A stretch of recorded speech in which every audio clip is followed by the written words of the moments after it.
Hello दोस्तों, स्वागत है आपका हमारे इस ऑनलाइन प्लेटफॉर्म राज्य एग्जाम हब पर। अगर आप रीट मुख्य परीक्षा 2026 की तैयारी कर रहे हैं तो ये क्लास आपके लिए बहुत महत्वपूर्ण होने वाली है। आज हम इस क्लास में आईसीटी अर्थात सूचना प्रौद्योगिकी एवं संप्रेषण तकनीकी के महत्वपूर्ण प्रश्नों के बारे में चर्चा करेंगे। जैसा कि हमने इससे पहले वाली क्लास में इससे संबंधित 60 क्वेश्चनों के बारे में चर्चा की थी। अब हम उसके आगे के क्वेश्चन नंबर 61 से शुरू करेंगे। देखिए क्वेश्चन नंबर 61 से, सूचना एवं प्रौद्योगिकी में सम्मिलित है। तो इनमें से सूचना एवं प्रौद्योगिकी में क्या सम्मिलित है?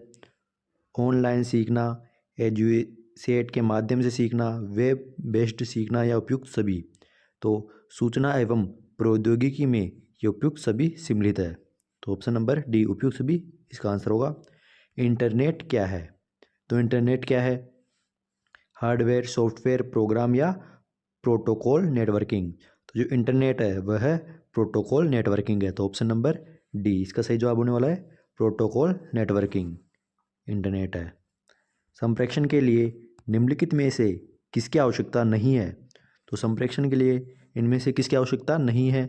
तो संप्रेषण दाता, संप्रेषण ग्राही, माध्यम या पाठ्यक्रम। तो संप्रेषण के लिए इनमें से क्या उपयुक्त किसकी आवश्यकता नहीं है? तो पाठ्यक्रम। संप्रेषण के लिए संप्रेषण दाता और संप्रेषण ग्राही तथा उसके लिए कोई माध्यम का होना आवश्यक है। इनके अभाव में संप्रेषण नहीं हो सकता। तो पाठ्यक्रम इसकी आवश्यकता नहीं है, प्रमुख नहीं है। तो ऑप्शन नंबर डी। इसके अलावा संप्रेषण दाता, संप्रेषण ग्राही व माध्यम संप्रेषण के लिए आवश्यक है और पाठ्यक्रम नहीं है। संप्रेषण का सिद्धांत नहीं है। तो इनमें से संप्रेषण का सिद्धांत नहीं है। उचित संपर्क, सूचनाओं की स्पष्टता, संप्रेषण का अभाव या सूचनाओं का उचित प्रसारण। तो संप्रेषण का सिद्धांत नहीं है, तो संप्रेषण का अभाव ये संप्रेषण का सिद्धांत नहीं है। उसके अलावा उचित संपर्क ये संप्रेषण का सिद्धांत है। सूचनाओं की स्पष्टता और सूचनाओं का उचित प्रसारण ये संप्रेषण के सिद्धांत होने वाले हैं। संप्रेषण प्रक्रिया का मॉडल कौन सा है? तो इनमें से संप्रेषण प्रक्रिया का मॉडल कौन सा है? तो देखिए, संदेशवाहक, माध्यम, संदेश प्राप्त करता। तो ये संप्रेषण का माध्यम होने वाला है। ऑप्शन नंबर ए, संदेशवाहक से माध्यम और संदेश प्राप्त करता है, इनके बीच संप्रेषण होता रहता है। तो ऑप्शन नंबर ए इसका सही जवाब है। आगे, किसी विषय पर सर्वाधिक एवं अद्यतन सूचना किस स्रोत से प्राप्त होती है? तो इंटरनेट से। किससे? इंटरनेट से विषय पर सर्वाधिक एवं अद्यतन सूचना की स्रोत प्राप्त होते रहते हैं। तो कहाँ से? इंटरनेट से प्राप्त होते हैं। तो इंटरनेट इस सर्वाधिक एवं अद्यतन सूचना के स्रोत प्राप्त होते हैं। प्रभावशाली संप्रेषण की क्यों आवश्यकता है? तो प्रभावशाली संप्रेषण की क्यों आवश्यकता है? प्रभावशाली शिक्षण हेतु विद्यार्थियों द्वारा विषय सामग्री स्पष्ट हो सके, इसलिए एक दूसरे को समझ सके। तो उपयुक्त सभी के लिए संप्रेषण की आवश्यकता होती है कि संप्रेषण प्रभावशाली हो। कि प्रभावशाली शिक्षण हेतु प्रभावशाली संप्रेषण की आवश्यकता होती है। विद्यार्थियों द्वारा विषय सामग्री स्पष्ट हो सके इसलिए, और एक दूसरे को समझ सके, इसके लिए प्रभावशाली संप्रेषण की आवश्यकता होती है। संप्रेषण क्या नहीं है? तो इनमें से संप्रेषण क्या नहीं है? तो दो व्यक्तियों द्वारा होने वाला संप्रेषण। संप्रेषण एक प्रक्रिया है जिसमें सूचनाओं तथा विचारों का आदान प्रदान होता है, जिसमें भावनाओं का संप्रेषण करने हेतु किसी भी माध्यम का सहारा नहीं लिया जाता है, दूसरे व्यक्तियों द्वारा समझा जा सके, इस रूप में विचारों तथा भावनाओं का आदान प्रदान। तो इसका जवाब, जिसमें भावनाओं का संप्रेषण करने हेतु किसी भी माध्यम का सहारा नहीं लिया जाता। तो ऑप्शन नंबर सी इसका सही जवाब होने वाला है। सैटेलाइट इंस्ट्रक्शनल टेलीविज़न एक्सपेरिमेंट कब शुरू किया?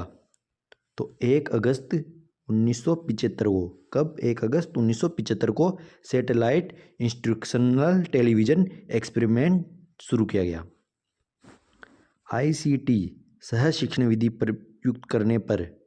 तो आईसीटी सह शिक्षण विधि प्रयुक्त करने पर क्या? तो अध्यापक की भूमिका सर्वदाता प्रदानता के रूप में रहेगी। कि आईसीटी सह शैक्षणिक विधि प्रयुक्त करने पर अध्यापक की भूमिका सुविधा प्रदाता के रूप में होगी। तो ऑप्शन नंबर सी इसका सही जवाब है, ऑप्शन नंबर सी। डीएनएस क्या तात्पर्य है? तो डीएनएस पद का तात्पर्य है, तो option number A domain name system. तो डीएनएस का पूरा रूप क्या है? Domain name system, DS, domain name system. Bharat द्वारा शिक्षा हेतु समर्पित उपग्रह कौन सा है? भारत द्वारा शिक्षा हेतु समर्पित उपग्रह कौन सा है? तो एडवेस्ट, ऑप्शन नंबर डी इसका सही जवाब होने वाला है एडवेस्ट। आगे, कौन सा मृदुल उपागम का हिस्सा नहीं है? तो मानचित्र, मानचित्र मृदुल उपागम का हिस्सा नहीं है। उसके अलावा स्लाइड्स, फिल्म पटिया और चलचित्र ये मृदुल उपागम का हिस्सा है। संप्रेषण चक्र का सही स्वरूप कौन सा है? तो संप्रेषण चक्र होता है, उसका सही स्वरूप कैसा है? तो वह प्रेषक से संदेश ग्रहीता और प्रतिपुष्टि कि पहले जो संप्रेषण होता है वो प्रेषक द्वारा संदेश के रूप में ग्रहीता तक पहुंचता है और वो ग्रहीता उसकी प्रतिपुष्टि देता है, फीडबैक देता है। तो संप्रेषण चक्र है प्रेषक से संदेश ग्रहीता और प्रतिपुष्टि। प्रेषक संदेश भेजता है और ग्रहीता उसको प्राप्त करता है और वो उसके प्रति फीडबैक देता है अर्थात प्रतिपुष्टि करता है। तो ऑप्शन नंबर ए इसका सही जवाब है। संप्रेषण का कार्य है, तो संप्रेषण का क्या कार्य है? अभिप्रेरणा, सूचना का आदान प्रदान करना और शिक्षा एवं प्रशिक्षण प्राप्त प्रदान करना। तो उपयुक्त सभी अभिप्रेरणा, सूचना का आदान प्रदान करना और शिक्षा का एवं प्रशिक्षण ये संप्रेषण के प्रमुख कार्य है। तो ऑप्शन नंबर डी। संप्रेषण के दौरान कौन सी मनोवैज्ञानिक बाधा नहीं है? तो संप्रेषण के दौरान कौन सी एक मनोवैज्ञानिक बाधा नहीं है? तो पूर्व अधिगम, पूर्व अधिगम ये संप्रेषण के दौरान मनोवैज्ञानिक बाधा नहीं है। तो इसके अलावा गलत प्रत्यक्षीकरण, तो ये तो संप्रेषण के दौरान मनोवैज्ञानिक बाधा है। जरूरत से अधिक चिंता, तो ये भी बाधा है। और अपूर्ण जिज्ञासा, तो ये भी बाधा है। लेकिन पूर्व अधिगम ये बाधा नहीं, ये उसके लिए उपयोगी है कि पूर्व अधिगम होना चाहिए। सॉफ्टवेयर तकनीकी के प्रतिपादक कौन है? तो सॉफ्टवेयर तकनीकी के प्रतिपादक कौन है? तो B F Skinner, B F Skinner software तकनीकी के प्रतिपादक है। याद रखना महत्वपूर्ण क्वेश्चन है कि B F Skinner, B F Skinner, B F Skinner software तकनीकी के प्रतिपादक है। कौन है सॉफ्टवेयर तकनीकी के प्रतिपादक? तो बी एफ स्किनर आपका जवाब होने वाला है। तो कौन प्रणाली के मूलभूत पैरामीटर नहीं है? तो मशीन, मशीन प्रणाली के मूलभूत पैरामीटर नहीं है, तो मशीन। आगे, विद्यार्थियों में संप्रेषण का अधिक अभिप्राय है। तो विद्यार्थियों में संप्रेषण का अभिप्राय है तो विचारों का आदान प्रदान करना विद्यार्थियों में संप्रेषण का अभिप्राय है, विचारों का आदान प्रदान करना। दो या दो से अधिक व्यक्तियों के मध्य तथ्यों, विचारों, मतों तथा भावनाओं का आदान प्रदान कहलाता है, तो संप्रेषण। तो याद रखना, दो या दो से अधिक व्यक्तियों के मध्य तथ्यों, विचारों, मतों तथा भावनाओं का आदान प्रदान करना ही संप्रेषण कहलाता है। तो याद रखना संप्रेषण कहलाता है। संप्रेषण क्या कहलाता है ये आपको पूछा जा सकता है, तो याद रखिएगा। आगे, शैक्षिक तकनीकी जिसका उद्गम भौतिक विज्ञान एवं अभियांत्रिकी से है, तो इसका जवाब होने वाला है शैक्षिक तकनीकी प्रथम, द्वितीय, कठोरोपागम, मृदुपागम। तो नीचे दिए गए कोड्स में से सही उत्तर का चयन करना है, तो इसका जवाब होगा ऑप्शन नंबर सी, ए और सी। आगे, कक्षा कक्ष में संप्रेषण के विविध स्वरूप कौन से हैं? तो कक्षा कक्ष में संप्रेषण के विविध रूप कौन से हैं? तो लिखित, मौखिक और सांकेतिक ये कक्षा कक्ष में संप्रेषण के विभिन्न स्वरूप है, तो उपयुक्त सभी इसका सही जवाब होने वाला है। आगे, निम्न में से कौन सा एक एप्लीकेशन सॉफ्टवेयर नहीं है? तो विंडोज 7, विंडोज 7 एप्लीकेशन सॉफ्टवेयर नहीं है। अलावा पेज मेकर, नोटपैड और फोटोशॉप यह एप्लीकेशन सॉफ्टवेयर है। आगे, निम्नलिखित में से कौन सा कंप्यूटर हार्डवेयर को चलाता है और अन्य सॉफ्टवेयर चलाने के लिए एक मंच के रूप में कार्य करते हैं?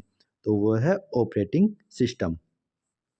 कौन सा? Operating system. तो याद रखना ऑपरेटिंग सिस्टम कंप्यूटर हार्डवेयर को चलाता है और अन्य सॉफ्टवेयर चलाने के लिए तो एक मंच के रूप में कार्य करते हैं, लेकिन सॉफ्टवेयर नहीं। तो ऑपरेटिंग सिस्टम इसका सही जवाब होने वाला है।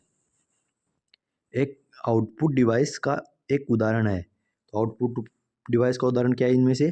तो प्लॉटर।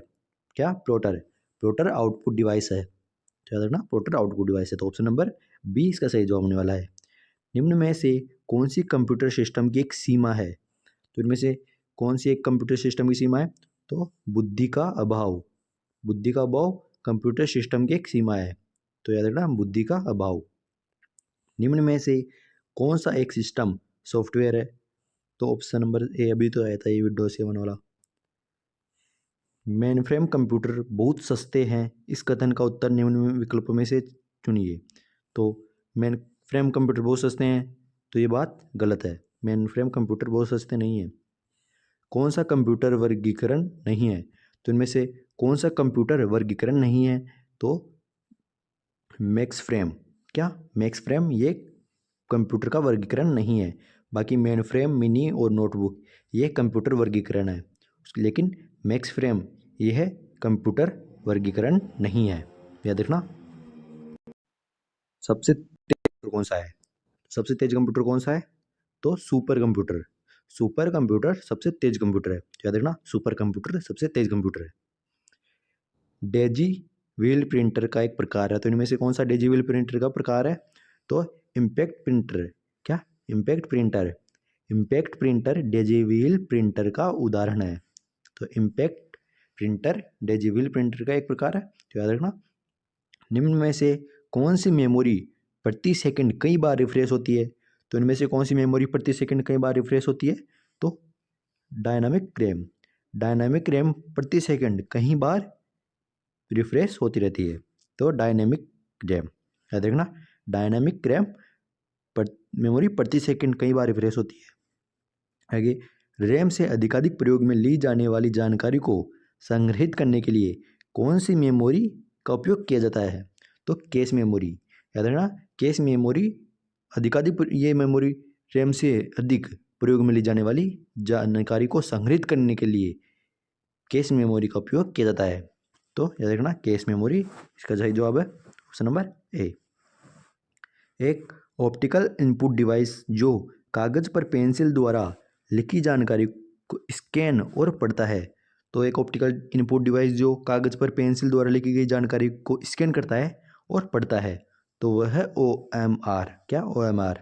तो याद रखना, OMR एक ऑप्टिकल इनपुट डिवाइस है जो कागज पर पेंसिल द्वारा लिखी जानकारी को स्कैन करता है और पढ़ता है।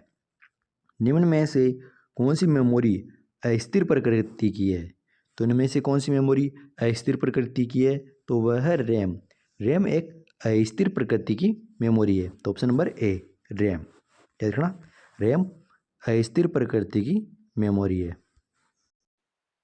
आगे, कंप्यूटर के संयोजन में प्रयुक्त कौन सा प्रिंटर टोनेर का उपयोग करता है? तो लेजर प्रिंटर। याद रखना, लेजर प्रिंटर कंप्यूटर के साथ संयोजन में प्रयुक्त प्रिंटर टोनर का उपयोग करता है, तो वह है laser printer. Option number C, laser printer. आपके कंप्यूटर के कॉन्फ़िगरेशन से क्या मतलब है? तो आपके कंप्यूटर के कॉन्फ़िगरेशन से क्या मतलब है? तो प्रोसेसर, विनिर्देशन, मेमोरी क्षमता, हार्ड डिस्क या उपयुक्त सभी।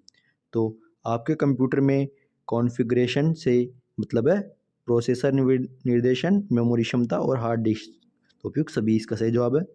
DPI का विस्तृत रूप है।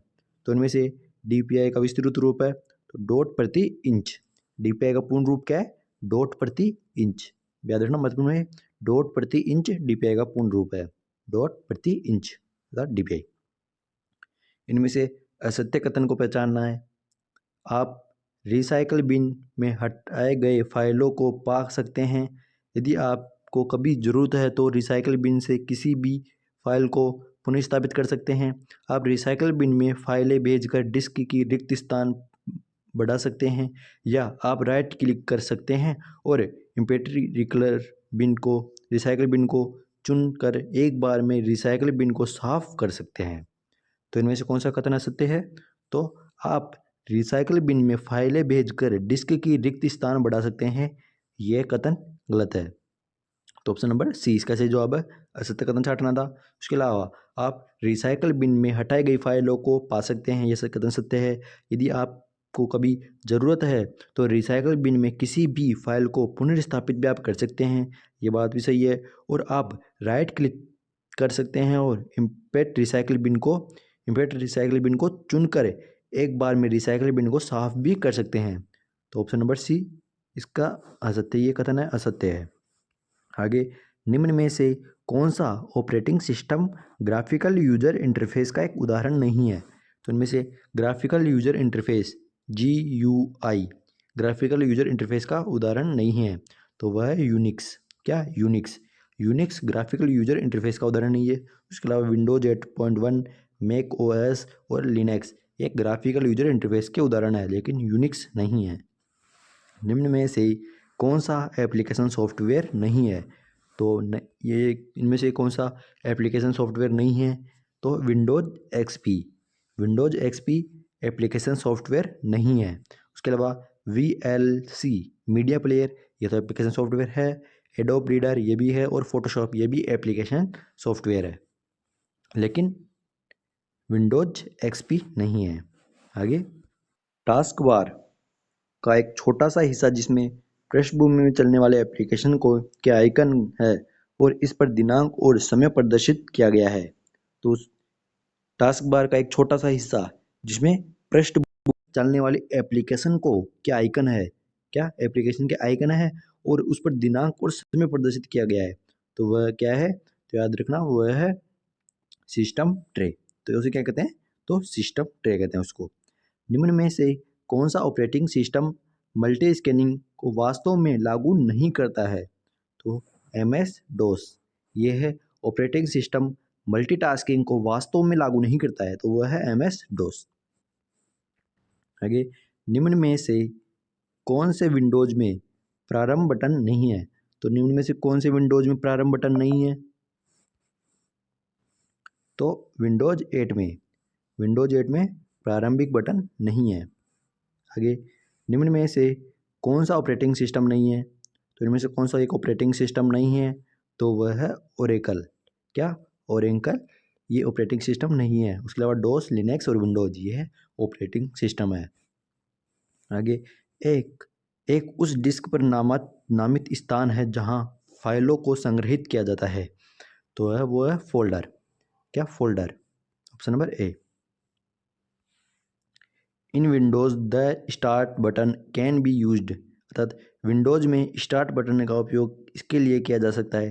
तो विंडोज़ में स्टार्ट बटन का उपयोग किस लिए किया जा सकता है? तो याद रखना, विंडोज़ में स्टार्ट बटन का उपयोग एप्लीकेशन लॉन्च करने, डिवाइस सेटिंग्स और सिस्टम को बंद करने के लिए विंडोज़ में स्टार्ट बटन का उपयोग किया जाता है। तो ऑप्शन नंबर डी उपयुक्त सभी इसका सही जवाब है। जब भी आप एक स्थान से दूसरे स्थान पर एक डायरेक्टरी ले जाते हैं, तो निर्देशिका के अंदर की सभी फाइलों को स्थानांतरित किया जाता है। उस निर्देशिका के अंदर सभी उपनिर्देशिका चले गए, निर्देशिका और स्थानांतरित किया जाता है, खोत फाइल को नहीं। तो ऑप्शन नंबर डी, ए और बी दोनों कथन। निर्देशिका के अंदर की सभी फाइलों को स्थानांतरित किया जाता है और उस निर्देशिका के अंदर सभी उपनिर्देशिका चले गए। तो ऑप्शन नंबर डी, ए और बी। आगे, इंटरनेट का मुख्य उपयोग है। तो इंटरनेट का मुख्य उपयोग क्या है? संचार, शिक्षा और वित्तीय लेन देन। तो उपयोग सभी इंटरनेट का मुख्य उपयोग है। तो याद रखना, इंटरनेट का मुख्य उपयोग क्या है? तो इंटरनेट का मुख्य उपयोग है संचार, शिक्षा और वित्तीय लेन देन। डी, ऑप्शन नंबर डी उपयोग सभी। आगे, एक उपयोगकर्ता को इंटरनेट तक पहुंचने से पहले निम्न में से कौन सा आवश्यक है? तो एक उपयोगकर्ता है, उसको इंटरनेट तक पहुंचने के लिए कौन सा आवश्यकता है? तो इंटरनेट सेवा, मॉडेम और वेब ब्राउज़र। उपयुक्त सभी। एक उपयोगकर्ता को इंटरनेट तक पहुंचने के लिए इंटरनेट सेवा, मॉडेम और वेब ब्राउज़र तक पहुंच आवश्यक है। तो इंटरनेट सेवा, मॉडेम और वेब ब्राउज़र आवश्यक है। आगे, ISP का पूर्ण रूप है। तो इनमें से ISP का पूर्ण रूप क्या है? तो बताइए, ISP का पूर्ण रूप है तो इंटरनेट सर्विस प्रोवाइडर। इंटरनेट का ICP का पूर्ण रूप क्या है? Internet service provider. ICP का पूर्ण रूप है इंटरनेट सर्विस प्रोवाइडर। आगे, एक वेब ब्राउज़र क्या है? तो एक वेब ब्राउज़र क्या है? तो एक वेब ब्राउज़र एप्लीकेशन सॉफ्टवेयर है। याद रखना, वेब ब्राउज़र एक एप्लीकेशन सॉफ्टवेयर है। आगे, मॉडेम का पूर्ण रूप है। तो मोडेम का पूर्ण रूप है मॉड्यूलेटर डिमॉड्यूलेटर। मोडेम का पूर्ण रूप है, तो याद रखना मोडेम का पूर्ण रूप मॉड्यूलेटर डिमॉड्यूलेटर। मोडेम का पूर्ण रूप है मॉड्यूलेटर और डिमॉड्यूलेटर। आगे URL। URL का पूर्ण रूप है, तो URL का पूर्ण रूप क्या है, तो याद रखना uniform resource locator. Uniform resource locator URL का पूर्ण रूप है। याद रखना महत्वपूर्ण ये कि URL का पूर्ण रूप है या URL से तात्पर्य है, तो URL क्या है, uniform resource locator. Option number A इसका सही जवाब है यूनिफॉर्म रिसोर्स लोकेटर। www का पूर्ण रूप है, तो www का पूर्ण रूप है, तो याद रखना world wide web. World wide web www का पूर्ण रूप है वर्ल्ड वाइड वेब। इनमें से कौन सा एक ईमेल क्लाइंट है, तो इनमें से कौन सा एक ईमेल क्लाइंट है, तो जीमेल। जीमेल एक ईमेल क्लाइंट है, तो जीमेल। निम्न में से सर्च इंजन का उदाहरण है, तो इनमें से सर्च इंजन का उदाहरण क्या है, तो वो है गूगल।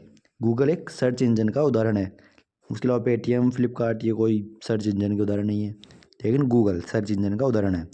DNS का पूर्ण रूप है, तो DNS का पूर्ण रूप क्या है, DNS का भी मैंने बताया था आपको पहले, तो DNS है डोमेन नेम सिस्टम। ये महत्वपूर्ण प्रश्न है, ये 2 बार आगे देखो, बहुत महत्वपूर्ण प्रश्न है ये। तो DNS का पूर्ण रूप है डोमेन नेम सिस्टम, तो याद रखना DNS का पूर्ण रूप domain name system. Domain name system DNS का पूर्ण रूप है।